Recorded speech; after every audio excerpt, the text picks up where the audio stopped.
Today I will be taking the unit 3 of physical chemistry. This is not unit 11. There is a typing error. So that is unit 3. And in the unit 3, we are going to discuss Nernst theorem and the third law of thermodynamics and the derivation for absolute entropy. In this three major topics we are going to study. And the very important thing is Nernst theorem and its application. It will be very important in this unit. See, for each unit you are going to, there will be objectives in, for example, for going to each unit, there will be objectives. You should go through these objectives. These are the main important topics you have to go through it. This more than enough for your exams. That is what I believe. And these are the main important topics you should go through it. And coming to the introduction, you should be knowing third law of thermodynamics. The entropy of a perfect crystal is zero when temperature of the crystal is also equal to zero. Here nothing but the crystal temperature is zero means the temperature of the crystal is equal to or absolutely it will be zero. That is what the third law of thermodynamics. And the entropy of the crystal gradually increases with the temperature, the average with the kinetic energy. That is important. And the next point is therefore increasing the temperature of the crystal, the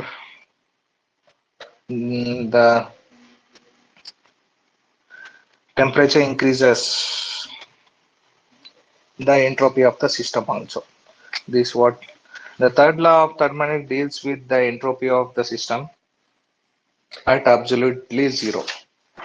And coming to the first objective of this unit is Nernst theorem and its application. We know that delta G is equal to delta H plus temperature into delta by delta T into delta G with respect to the pressure. That is what the equation is given here. And delta G is nothing but the free energy, and delta H is the enthalpy, T is nothing but temperature, and P is the pressure. Here the value of delta G, delta by delta T into delta G decreases with the temperature. Therefore, the delta G here, delta G and delta H tends to approach each other. You can get to know in the plot. Next, there is a plot. Here in this plot, as the temperature decreases to zero, delta G and delta H will be close enough, and it is lower as the temperature is lowered. Here delta G and delta G approaches to the closeness. This is what we are seeing here. Here it approaches delta G or delta H. It approaches near. So the value of delta G by delta T approaches zero gradually as the temperature is lowered towards the absolute zero here. This is known as Nernst theorem. Here the delta G is nothing but the free energy and delta H is the enthalpy of the system. As the temperature reduced to zero, both will be unequal. So by taking the integration equation limit, once again, yes, by Nernst theorem we can represent limiting temperature to zero with delta by delta T into delta G with respect to pressure is equal to limiting with temperature to zero dou by dou T into delta H with respect to pressure is equal to also zero. It reaches to zero, right? When this is the x-axis, when the temperature is zero, even the delta G and delta H also reaches to the zero. We know that this equation, um, delta by delta T into delta G with is equal to minus delta S, where this equation is, we got it from the this equation 61.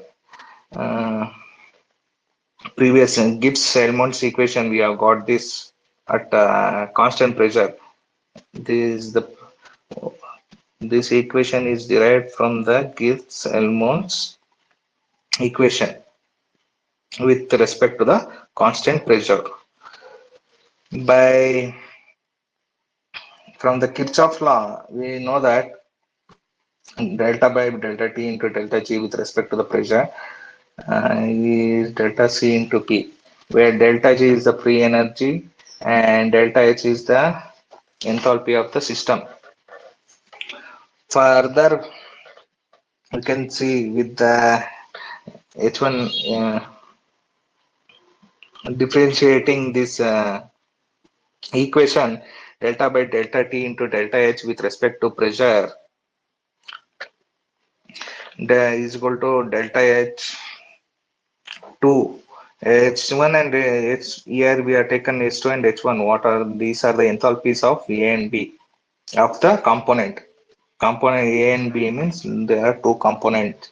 So this is the enthalpy of H1 is the enthalpy of component A and H2 is the enthalpy of component B, and it can be written as delta H2 and by delta T with respect to the pressure minus delta H1 by delta T into with respect to pressure, where next it can be taken as Cp2 minus Cp1. This equation you should be remembering that Cp is nothing but the constant pressure. Here Cp what we have taken, this is the constant. Cp is nothing but the constant pressure. Cp2 is constant pressure of component 2 and Cp1 is the constant pressure for the component 1. Is if you subtract, you will get the delta Cp, the average. Further, delta S is the entropy, and from the equation 116, this one, and from the 61,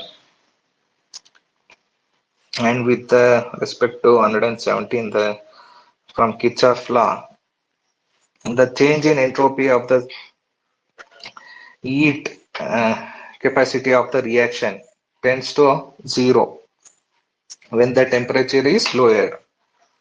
Delta G and delta H tends to zero when the temperature is lowered. This is what the equation Ernest distribution theorem says. Ernest theorem.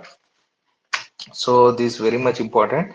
4-5 steps are there. You start practicing this one. This is very much important for the exam. And coming to the next topic is third law of thermodynamics. Here, what does the third law of thermodynamics says? At absolute zero of the temperature, the entropy of every substance may become zero. That is what in the previous Ernst distribution theorem also what they have said. When the temperature reaches to zero, the entropy of every substance becomes zero. That is what the third law of thermodynamics says. This third law of thermodynamics was derived by Walter Ernst. That in the previous derivation, what we have derived, Ernst heat theorem, that is derived from Walter Ernst. In the third law of thermodynamics says at the absolute zero of temperature, the entropy of every substance may become zero. That is third law of thermodynamics. Uh, this one is over. And further determination of absolute entropy. And the entropy is nothing but it is denoted by S. Here further we know that St minus S naught temperature entropy reaching to the maximum from S naught is the zero of the entropy. Well, F is this, there are a lot of typing errors. Here, this is not the F, this is the integral of 0 to t into Cp of by t into dt. And further integral of with respect to 0 to t of Cp. Cp is nothing but the heat capacity with d into ln of t. This is the equation 120. Okay. You can take it as 1 also from here.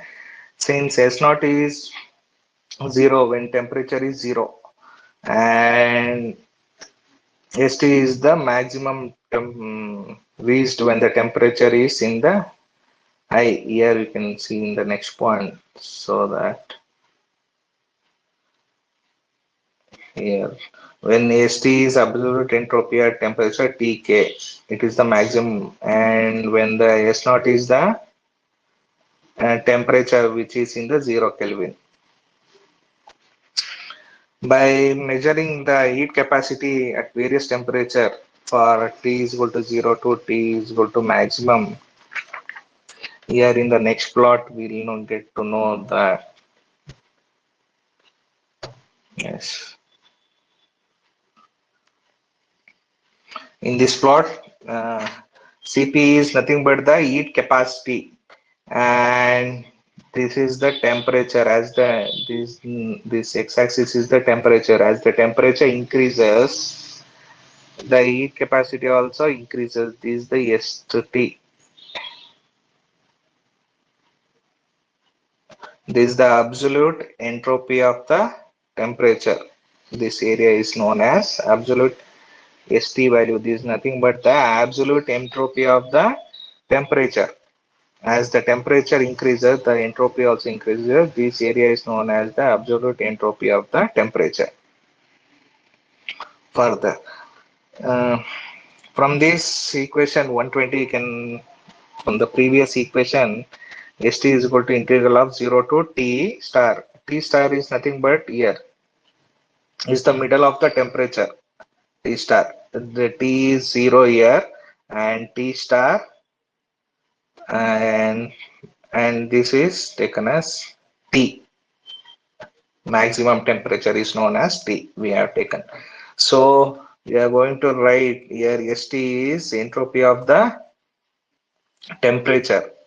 This one is equal to integral of 0 to T star. The see here you get to know 0 to T star and increases to 15 Kelvin. This is the temperature where integral of 0 to T star with respect to the Cp is nothing but the heat capacity in the y-axis. Cp into dt by t, and integral of T star to T from here to here, T star to T with heat capacity dt by T. This is the equation 121. And further, applying debate T cube law, we can write this is the Cp equivalence of Cv. The Cp and Cv are nothing but the heat capacity at constant pressure and volume. This nothing. This is equivalence where Cp is equivalent to Cv, where it is a constant pressure and constant volume denoted. Uh, of alpha T cube is equal to alpha T cube, where alpha is the empirical constant of value 464 by T cube, where T is the temperature characteristic temperature, where value is equal to T by im of k. H is the Planck constant, and further from the equation 121 it can be also be written as by st of integral. This is not f, you make the correction of this wherever it is there. There is a typing error. This is known as integral of, here also what you can see, this is the integral of, here also integral of integral of 0 to t star alpha t cube by this one. Cp can be replaced by t3 into alpha t3. Cp or Cv can be also written as alpha t3 cube due to d by t cube. Further, alpha t cube into dt by t of integral of t star to t of constant pressure of heat capacity of dt. So the next step is 1 by 3 by resolving by 1 by 3 alpha t cube from this plus integral of t star to t of heat capacity dt by t. This is the equation 123 we have got, and the experimental measurement of heat capacity is from the equation 123, and combining this heat capacity data with enthalpy data, the absolute entropy of the substance can be measured. From this, next is the illustration. Illustration is nothing but given some of the examples. You go through this. Here, keeping heat at crystalline solid for absolute zero temperature, T star is where zero T star. By same for the equation in the previous equation, what we have got 120T, we are going to applying different terms for different temperature by in this crystalline solid for absolute zero temperature, and same equation one, and what we have got this 120 equation 123 is applied for in the different terms for heat transmission, for heat capacity, and molar enthalpy for illustrating in the different. It's not much different important. So you should be knowing the derivation, determination of absolute enthalpy. You should be knowing that plot, and you should derive that equation. That's enough for that. And next is, oh, this the end of this topic. See, this one also they illustrated the gas temperature of 25 degree with entropy by resolving T star. T naught will not be knowing. This is the maximum temperature. 298 is the maximum, and TB with respect to what that CP is. That is the heat capacity of LNT. These is the illustrations. You don't need to think about much about the illustration. You should be knowing that derivation. And further, in the next, this is the summary. You go through this, what I said. In the next unit, we are going to discuss about the application of thermodynamics, the meaning of entropy mixing, and the free energy of mining, and significations of partial molar quantities. This is very much important. There is a derivation for that, and partial molar free energy and its uses, Gibbs beam equation, and its significance. These three are very much important in this unit. So thermodynamics is a collection of useful mathematical relation, and the quantity of every of which is independent measurable.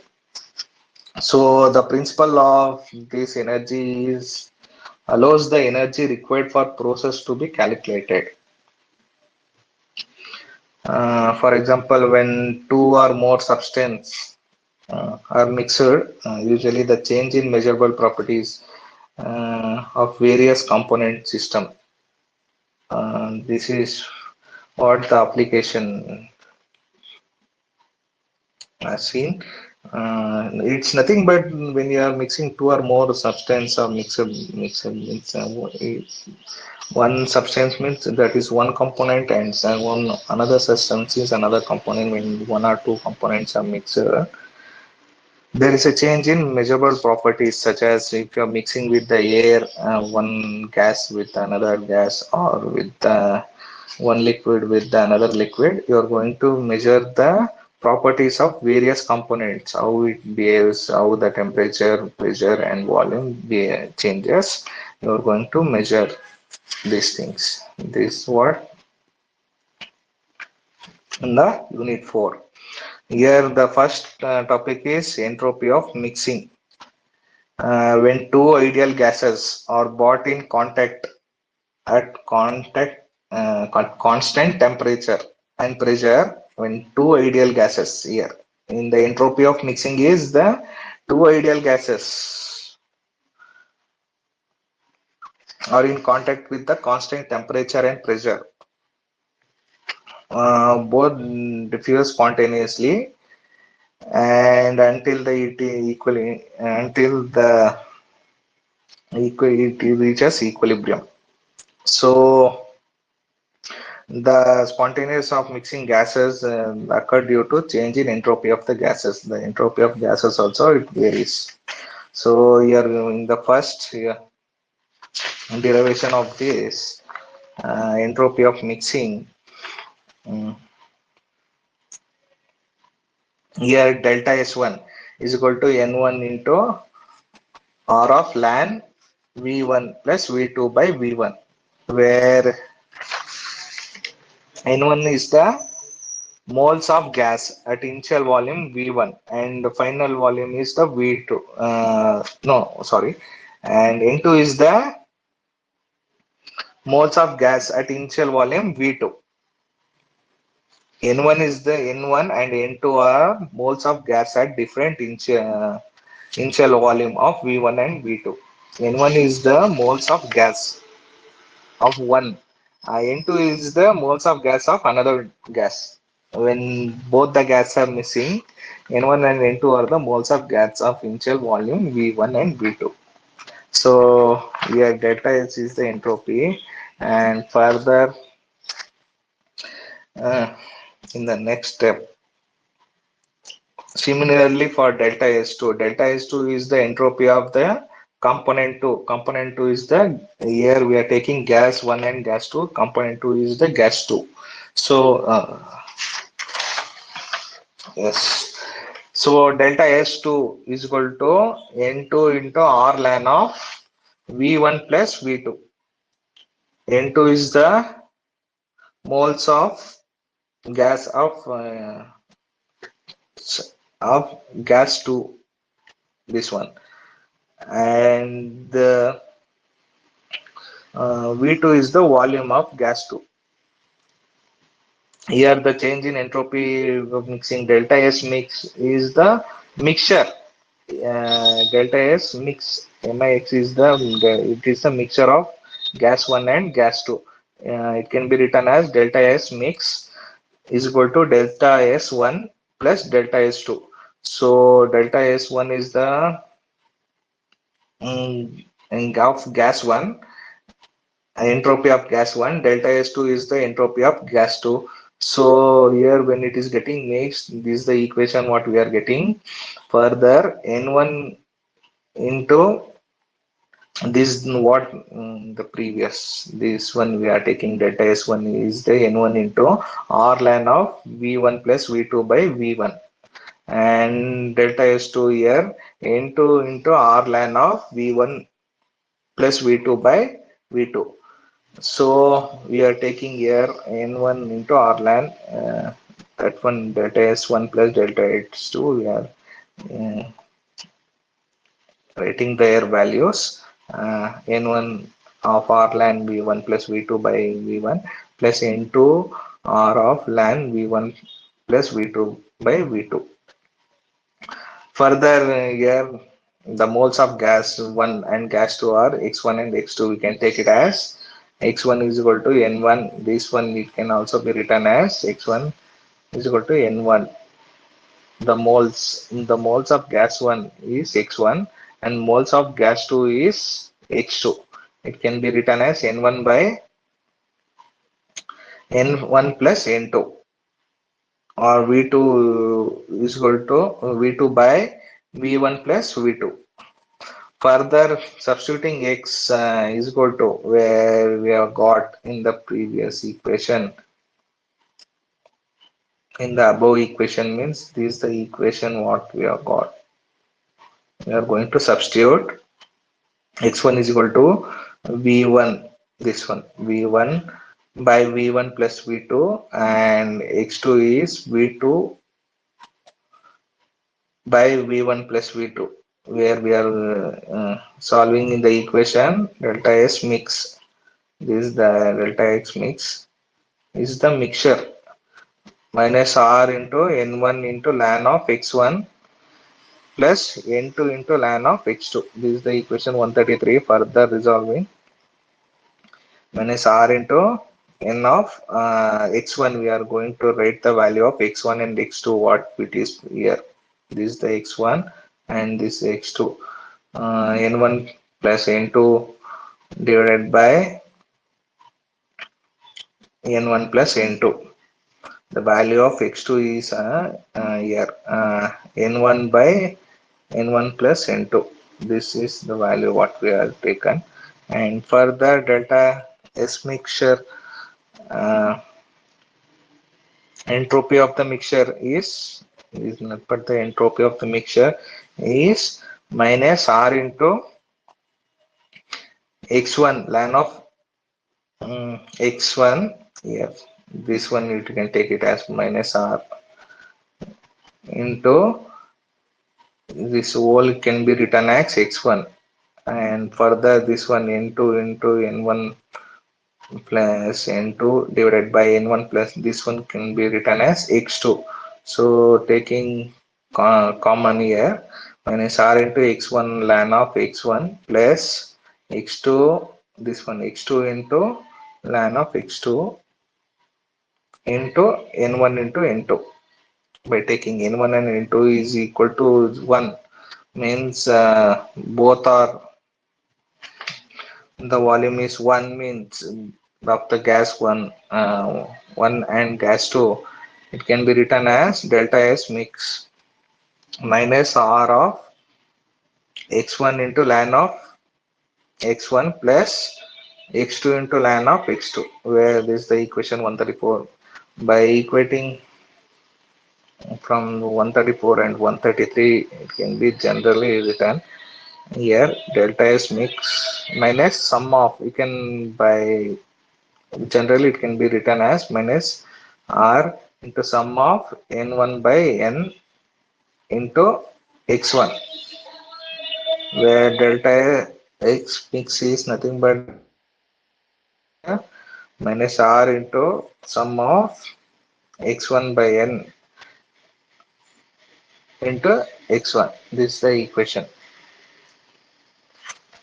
So this is the general equation for the entropy of mixing. Entropy of mixing is nothing but the mixing of two ideal gases at constant temperature and pressure. This board diffuses spontaneously until it reaches the equilibrium. That is what the equation says here, and this is the general equation for 135 and 136. And further, here for free energy of mixing, that is not mining here, that is also they have made mistake. The free energy of mixing The free energy of mixing is the N1 moles of liquid A. Here we are taken liquid. Previous equation we are taken gas. Here we are taking liquid. As as in the mixing of liquid, the concentration also varies. So this is totally different compared to the previous one. Here we are going to mix the N1 moles of liquid A and N2 moles of liquid B. This is the equation N1A plus N2B gives the solution of liquid A and B. That is the solution.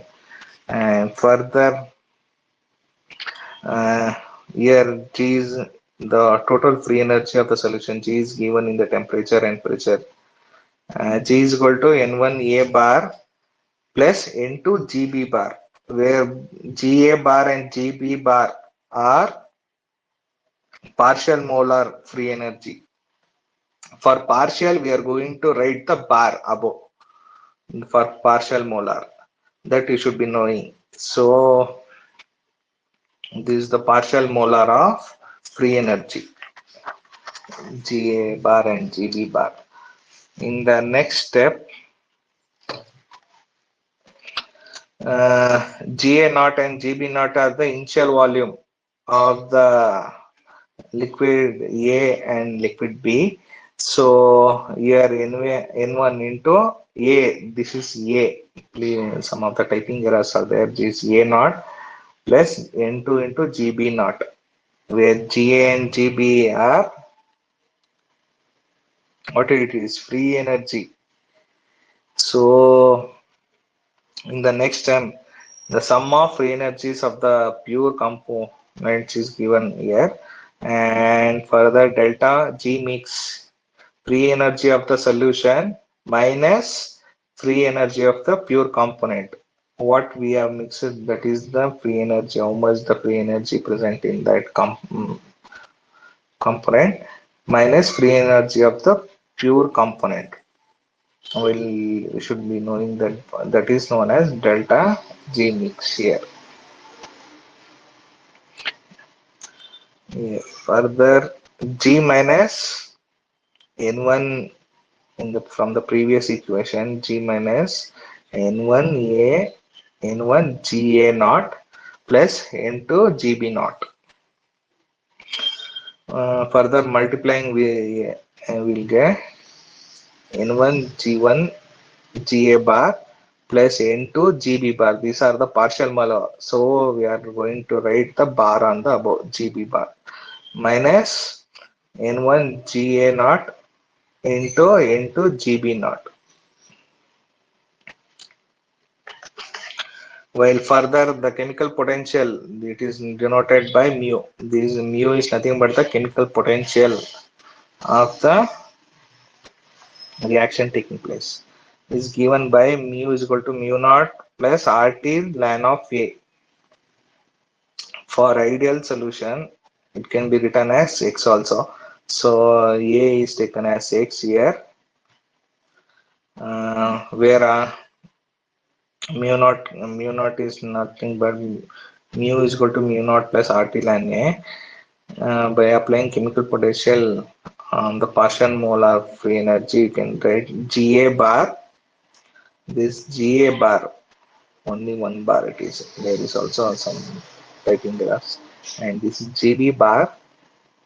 Ga bar is equal to Ga naught plus RT ln of Xa, where mu naught is the Ga we are taken here, Ga naught. And for the second liquid, we are taken Gb, and that is known as Gb naught for this, plus RT ln of Xp. By substituting this above equation in 137, what is the 137 equation? It is,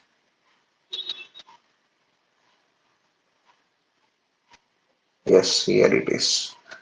Delta G mix is equal to N1 of Ga bar minus Ga naught. This is the initial concentration of the liquid, and this is the final concentration of the partial molar Ga bar, and this the plus N2 into Gb bar minus Gb naught. This is the equation 137. By substituting in the equation 137, we get delta G mixture is equal to N1 RT ln of XA. This is XA plus this one into RT ln of X2. And further in delta G mixture of it can also in further it can be written as RT sum of, means by X2 X3 it will be going, so it can be written in the short form delta G mixture is equal to RT sum of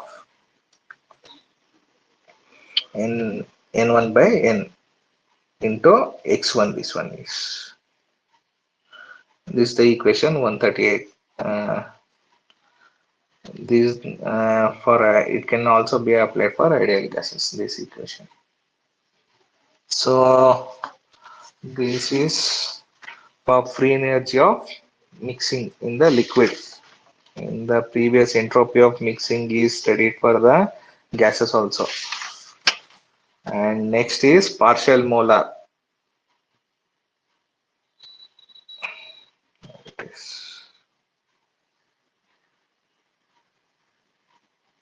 Yes. In the partial molar quantities, the increase in a extensive property due to addition of 1 molar of its respective constants at constant temperature, while you are adding 1 molar extra 1 molar while you are adding to the system, whether it may be liquid 1 and liquid 2 or gas 1 or gas 2. When you are adding 1 molar of its addition, how it behaves with constant temperature, pressure and constant.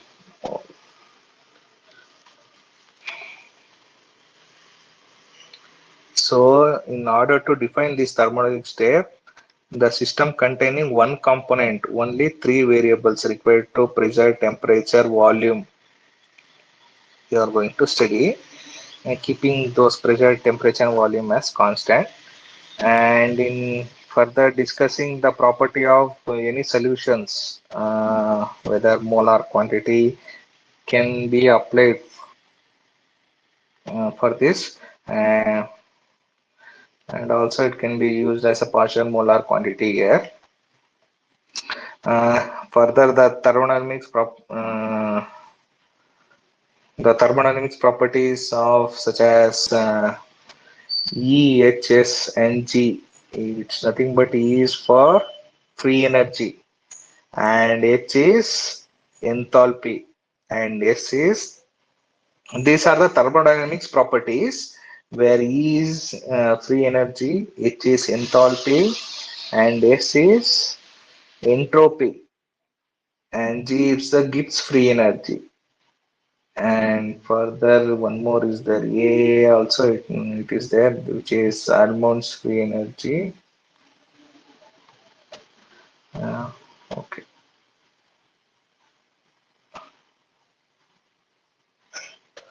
And in the next,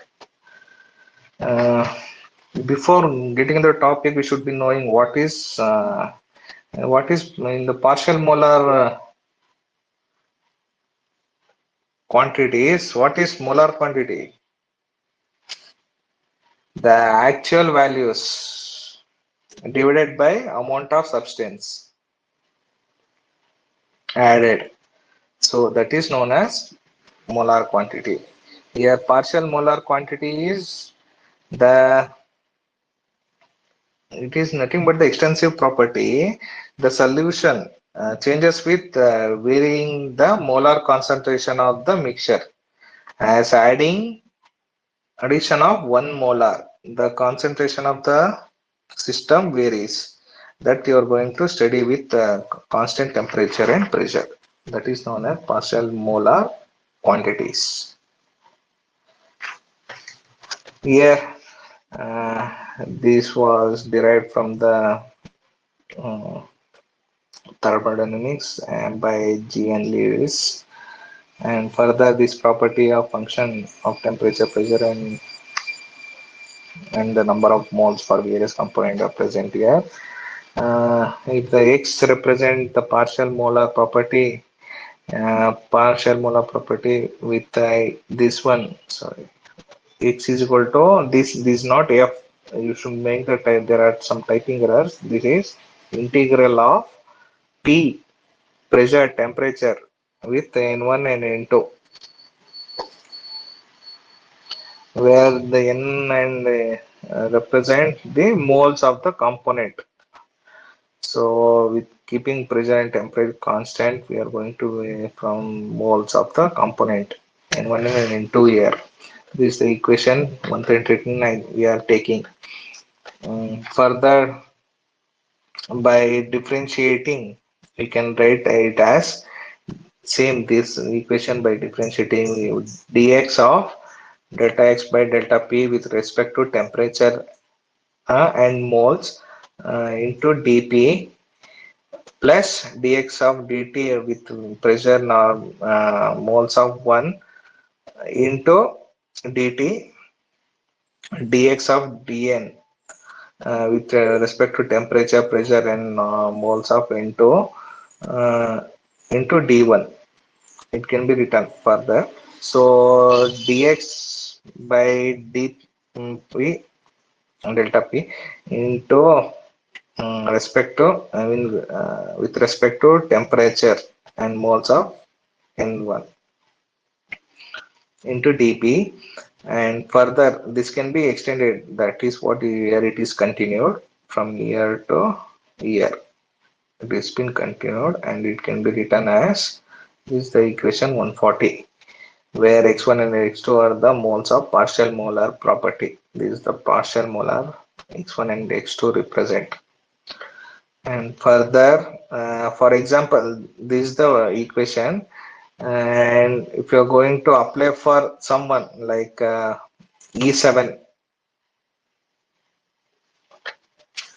where En represent free energy, E is the volume. So when you're taking for the energy 7 means component 7 here, it can be this for the component 7. We are derived for 1 and 2. When you're applying same that equation for component 7, this is what we get.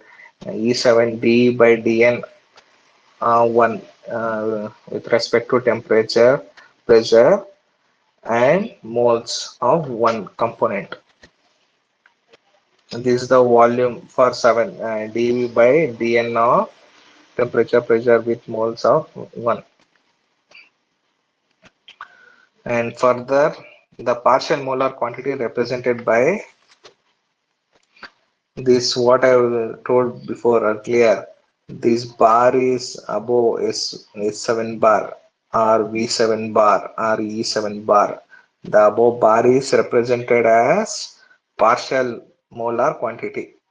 So for representing the partial molar quantity, we are going to write the bar above for this derivation. And further, the while you are taking, for example, X represents the volume of the system, we are going to write V1 by dV into dN1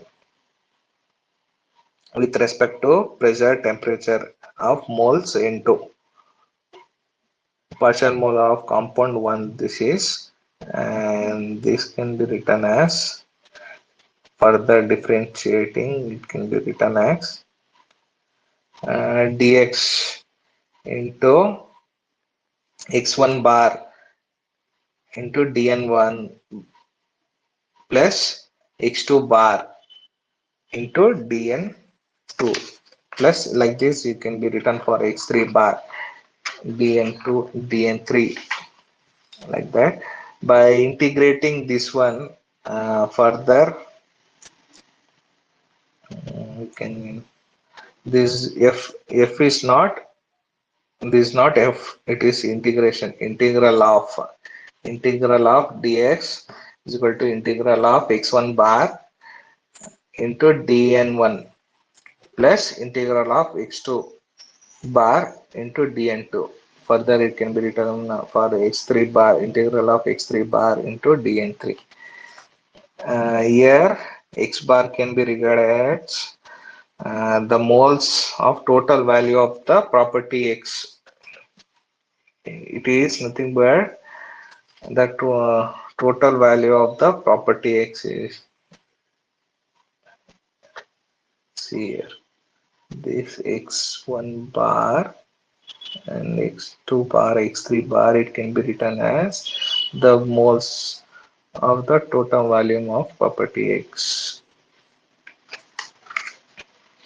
And in the next topic is the equation. For this, if you write till the 141, 140, that is enough. These representations are not needed. So by taking the examples also, it's not needed. For this previous partial molar quantities, you write what you know by adding 1 moles of respective at constant temperature and pressure and moles. Write those 2-3 lines, and further you need to derive this equation, and till 140 this is enough. If you write this illustration is taken for component 7, and this is for x component we have taken. This is not needed, that's enough. And further, for partial molar free energy of chemical potential, it is the rate of change of free energy of a system with number of moles of component while temperature, pressure, and the moles have been kept constant. Here again I will repeat the rate of change of free energy of a system with the number of moles of the component. It is the rate of change of free energy of a system with number of moles kept number of moles of the component with the temperature, pressure, and uh, and what and moles can be kept constant in this. This is known as partial molar free energy, and this is denoted by G is equal to mu, or Gn mu is nothing but the Griffith free energy, or it can also be mu. It is denoted as chemical potential is equal to delta G by delta N1 with respect to temperature, pressure, and moles of 1. This equation can be written as 1. And further, what are the main importance of chemical potential? It is seen here. The activity of coefficient of the solute, the fugacity of gas can be identified, the partial molar quantities. These are the concept and the important concepts of chemical potential. Phase equilibrium, the standard electrode potential can be identified using this equation, chemical potential. So variation of chemical potential with temperature and pressure are given here. By varying the pressure and temperature, this equation is been derived. Delta m delta mu 1 by delta T with respect to pressure and moles. Means we are going to vary with the temperature, and this one, by seeing this temperature and normal moles, means we are going to vary with the pressure, this equation with the pressure. These are the two equations what we have got until here. If you write, that's enough for this partial molar of free energy. It's a chemical potential. And what are the significance of the partial molar free energy here? Further, you are going to read some alignments have been varied. So here the change in free energy of a system, with changing the number also of the moles of component uh, with respect with keeping temperature, pressure, and moles as the constant. That is what we are again we are that is the significance of that by varying the free energy of the system by keeping temperature, pressure, and moles as constant. That is the significance, and further the difference of free energy. Here, the difference of free energy is a measure of spontaneous chemical reaction. The difference in chemical potential can considered as the inductive uh, of tendency of chemical reaction to be proceed. What are the difference it is obtained? The difference in chemical potential can be considered as a inductive tendency here. The difference in the free energy. The free energy, what we have studied in the previous significance here, you get to know here. The change in free energy of the system with keeping constant the temperature, pressure, and moles as the constant. So whatever the change in free energy you're going to measure that differences means while you're adding for liquid some 1 is to 1 molar of extra liquid and you're going to subtract that one, that difference is known as the free energy here. And further in the that is the two significance of the partial molar. So in the next is methods to determine the partial molar. So, yes. Here in the next topic is the methods to determine the partial molar volume. How we are going to determine the volume added to the system partial molar. Uh, Here there are two methods. One is apparent molar volume method, that is slope method, and one more is reciprocal density method, that is intercepted method. From this first one, this is the slope method. This one is the slope method. Uh, Here in a system of two components, one and two, this study for one and two components corresponding to the moles of N1 and N2 moles are been added. So this one pi denotes the apparent molar. This is the apparent molar, and this is the volume consumed. This is the apparent molar volume. This the what the slope we have got, and this m root is nothing but the molarity.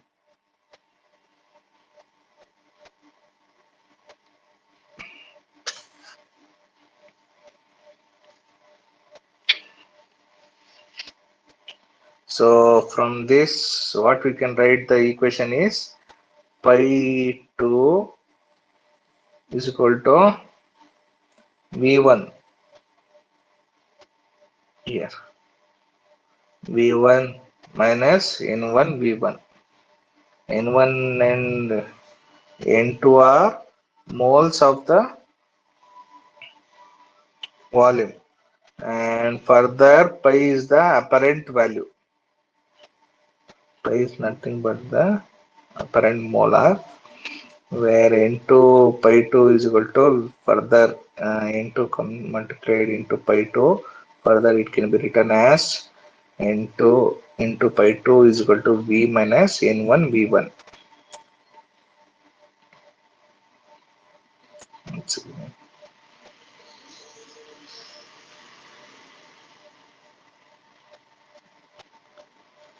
And further, uh, by differentiating this N2 pi 2 is equal to V minus N1, it can be written as N2 into pi 2 by dN2 delta, this one should be, delta should come this side. Delta into delta pi 2 divided by delta into with respect to temperature, pressure and moles of 1 plus pi 2 into dV. Pi 2 is equal to dV by dN2, or it can also be written as V2, where V is nothing but the volume of second component, V2, partial molar of second component. And further it can be written as delta pi 2. Here what I told, this is the mistake, here it has been corrected. Delta pi 2 into delta ln of N2 with respect to temperature, pressure and moles of 1. Here it is written, where this is the equation for apparent molar volume. This is very much important. Please practice this one by writing the plot.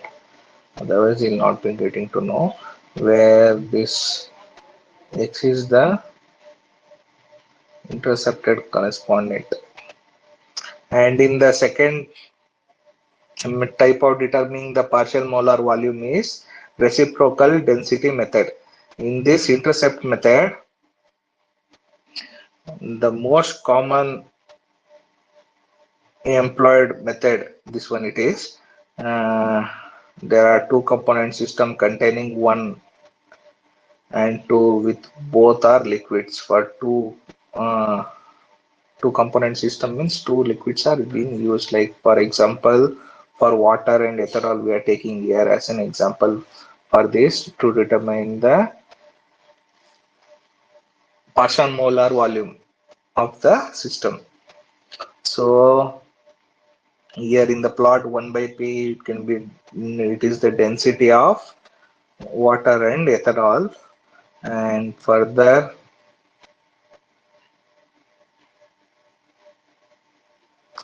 and this the weight percentage of ethanol, this is nothing but the weight percentage of ethanol.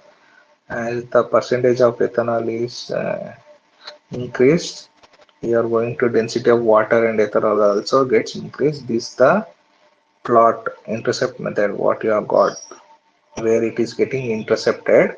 So this is the 100% of ethanol consumed. This plot is this 100% of ethanol. And further from this, what you are going to write? The partial molar volume of ethanol is equal to Y into what Y has been consumed, Y into the molecular weight of ethanol. You will get the total partial molar of the volume. This is the second method, reciprocal density method, for identifying the partial molar volume. For the next topic is Gibbs beam equation. Here we know that G is equal to integral. This also, this not F. This is the integral of pressure, temperature, and moles of 1. We have taken here, and partially differentiating, we can write it. We write this equation as dg is equal to delta G by delta P with respect to temperature and moles of 1 into dP, and further delta G into delta T with respect to pressure and moles of N1 with dt, and further delta G is equal to delta N1 by temperature, pressure and moles of N2 with respect to N1, that is the moles of N1. This is the equation for 1 to 147, and further it can be uh, next step. For component 1, it can be here for two components you are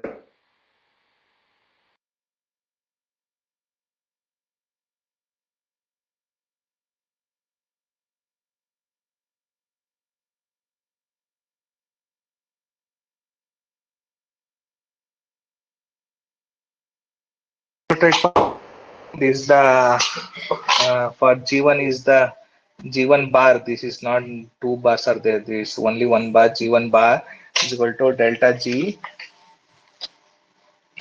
by delta N1 into with respect to temperature, pressure, and moles of N2. This is for the component 2. So it can be the equation 147 from the previous equation what we have got. It can be written. Excuse. 147 equation can be written as taking G1 bar can here in the equation G1 bar it can be written as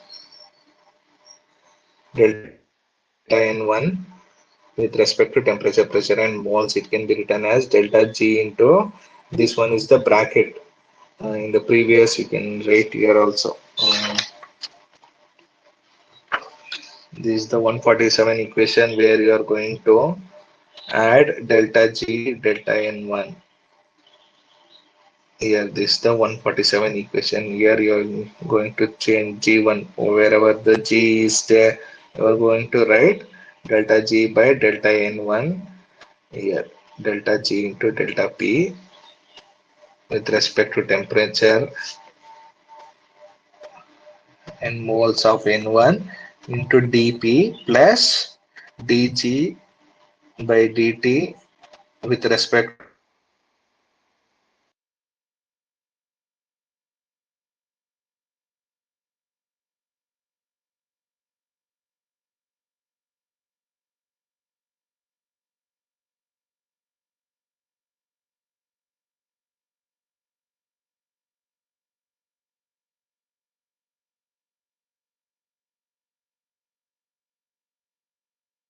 sir voice ಕೇಳಿಸ್ತಿಲ್ಲ.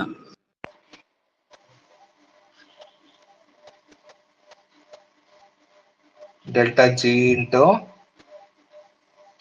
with respect to pressure and temperature. G1 into dN1 plus G2 bar into dN2.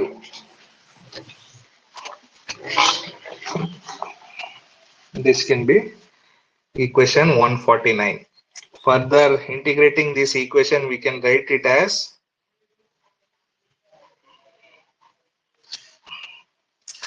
Gt with respect to temperature and moles. We can write N1 into G1 bar plus N2 into G2 bar. This one by integrating by Dn is we can write it as 150. G is nothing but the Gibbs free energy, and further differentiating with equation 150 you can write it as dp dg with respect to pressure and time. In the next step we are going n1 into dg1 bar and g1 into dn1 plus into delta g2 bar and g2 into delta n2. This is the with the differentiating you are going to get this step. And comparing this equation, we get this is the equation 151, and the comparing with the equation 149, what it is, we get n1 into d yes n1 into dg1 plus n2 into dg2 where it is equal to 0, and further the system containing two components it can be written in this is the general equation what we can be written for Gibbs Dean equation. This is the general equation n1 into dg1 bar and into dg2 is equal to 0. For n1 mu n1 into d mu1 plus into d mu2. Mu2 is nothing but the chemical potential here mu2. Note down this by varying the temperature, pressure, we can, this Gibbs-Stein equation has been derived. And the next topic is the Margulis equation. In this, the relation between the relative concentration of two components in a mixture at equilibrium and between partial molar pressure. The relationship between the relative concentration of two components and the relative concentration. Yeah, by varying the concentration, you are going to study the two components between partial molar vapor pressure and the equilibrium. Here, in a system containing solution of two components at equilibrium with their vapor at constant temperature and pressure. This one it is. You are going to study two components at equilibrium with vapor and constant temperature and pressure. And this is the Margulis equation, where the condition for small changes composition is given by Gibbs-Stein's equation. And here the equation is N1 into d mu 1 plus N2 into d mu 2. This is nothing but N is the moles of solution of component 1, and M1 mu 1 is the chemical potential of the component 1, N2 is the moles of solution component 2, and mu 2 is the chemical potential of component 2. This is the equation 155. And further, the next, where here N1 and N2 are the number of moles of component 1 and 2. That is what I have explained in this. And further, it can be written as N1 by N1 plus N2 into d mu of 1 plus N2 into N2 by N1 plus N2 of d mu 2. This is equal to 0. While it is equal to when N1 component and N2 component is 1 means this is the equation what we will get here. dN1 plus dN2 is 0 means dN1 minus dN2. This left, if it comes on right hand side, it will be in negative. So minus dN2 here we are taken. Further, here N1 and N2 are the mole fractions. So if temperature and pressure are constant, the chemical potential is determined by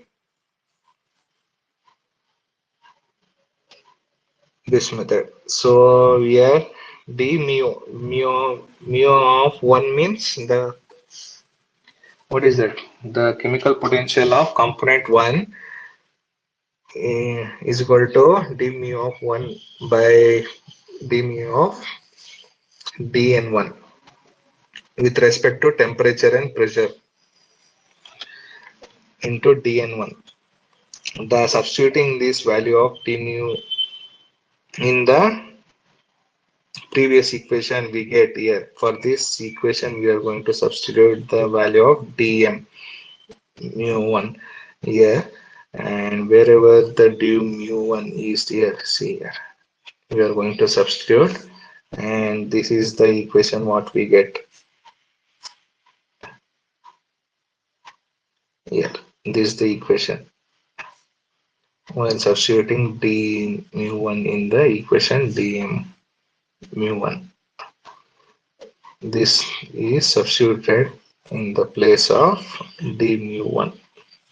So we are getting this equation d mu of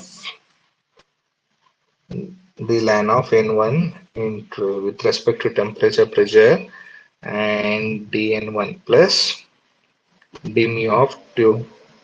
This the mu 2 is nothing but the for the component 2, chemical potential of component 2. This mu1 is the chemical potential of component 1.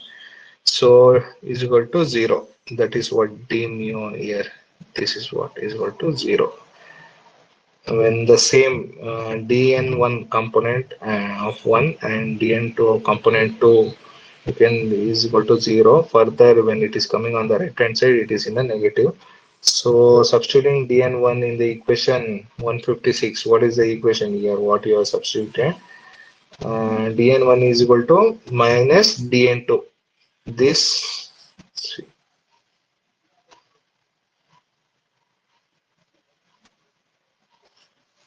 uh, see here we are going to substitute dn1 in the equation 156.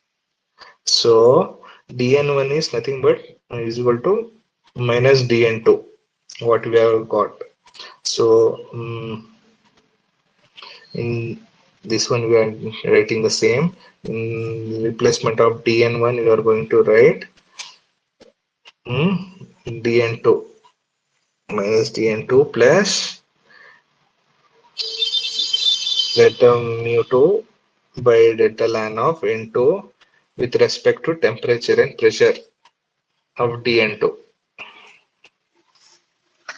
Further, the chemical potential of any component of a liquid mixture of chemical potential is nothing but the component of one liquid 1 and liquid 2. It can be written as mu of chemical mu is nothing but the chemical potential, so it can be written m1 naught plus RT ln of P1. Further, P is the partial pressure. P is nothing but the pressure. So it can be written by differentiating d mu of 1. This not I here. Whatever mu of I is, it's the mu of 1 is equal to RT d ln of P1. This is the equation 159 by differentiating and using this equation 159 uh, in the equation 157 we are going to replace d mu of 1, this RTDN ln P1. This one is taken in the equation in 157 equation. So what will, wherever the dn d mu is there, we are going to replace with RT ln of P here. D mu is there, na? We are going to replace with RT ln of P1. Here for d mu2, we are going to write RT ln of P2. That is what in your SLM there is some this one you should be knowing. You can write this equation, or otherwise I will send it in the notes itself. uh, Here in this equation 160, how we will get this equation 160 by by replacing the d mu of 1 in the equation 157 159. See, get confused. Yes, here d mu of I is equal to RT d ln of P1. So d mu of 1 value can be replaced in the equation 157. Wherever d mu of 1 is there, here d mu of 2 is there. So you are going to put RT d ln of P1 for first mu1, and for second one RT d ln of P2 for the equation mu2. That is what you are going to write the equation 160. And from equation 160 the De-Morgler's equation that you should be knowing. And further it can also be given in the chemical potential form, where mu1 is equal to mu1 naught plus RT by ln integral of I can be differentiated d mu of 1 RT ln of integral of I. Yeah, and further substituting the equation 161 in 150 is what you are going to substitute in the same equation. You are going to substitute the equation number 161. What it is in equation 161, d mu of 1, we are going to substitute RT d ln of integral 1.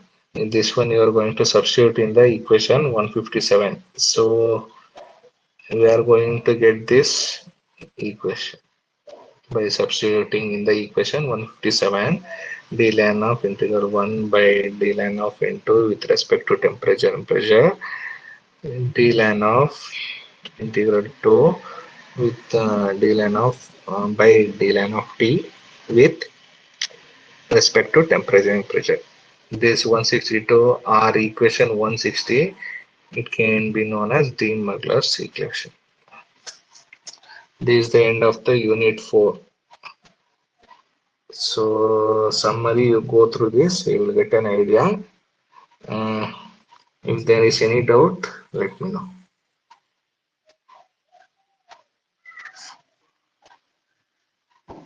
Okay, then I will end the class here. This is the end of this unit 4. Thank you, sir.